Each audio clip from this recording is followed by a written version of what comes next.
迎大家收睇《龜龜樂園》。咁呢個呢，就係第一集嚟嘅《龜龜樂園》嘅第一集。咁我簡單啲介紹下啦。嗱，呢一度呢，就有4隻龜。第一隻呢，就係我哋第一隻買嘅，就係果凍啊，應該係果凍啊。佢係紅耳龜嘅變異種啦。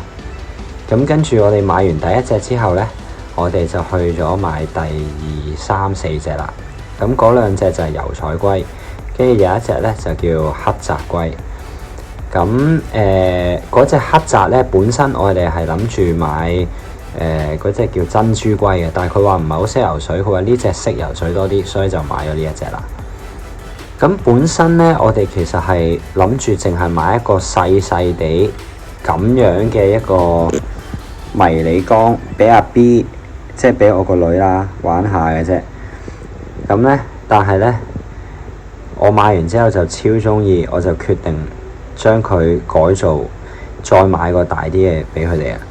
因為呢，其實我養龜斷斷續續就好多年噶啦，但係對上一次養就係10幾年前。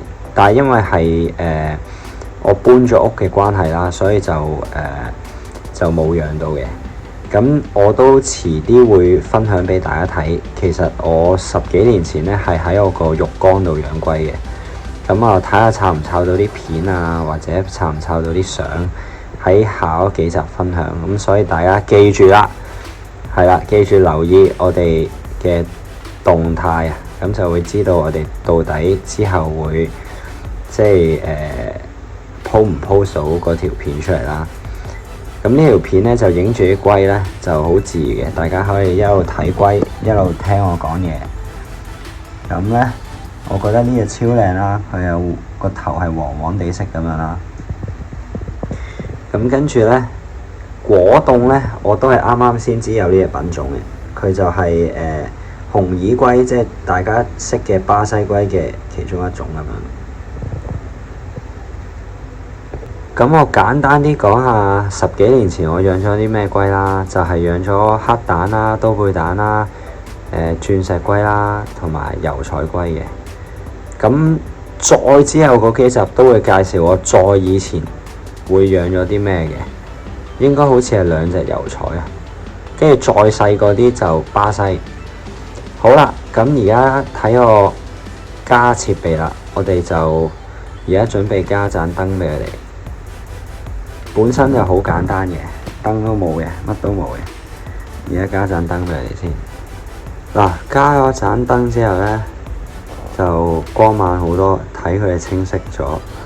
咁啊，好受歡迎喎盞燈，即刻上嚟曬太陽咯喎。有一隻仲食緊嘢添。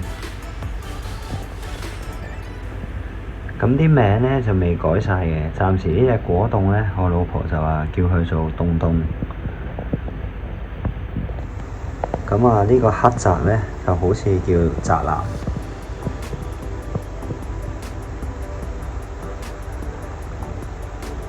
好，睇下仲有啲咩分享，我諗諗先。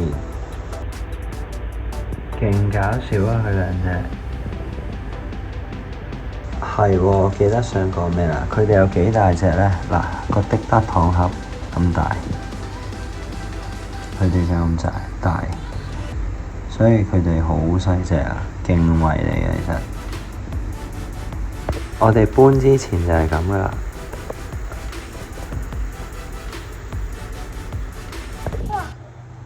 笑死啊！當佢係浮床，騎住佢，當佢騎馬咁騎。笑死啊！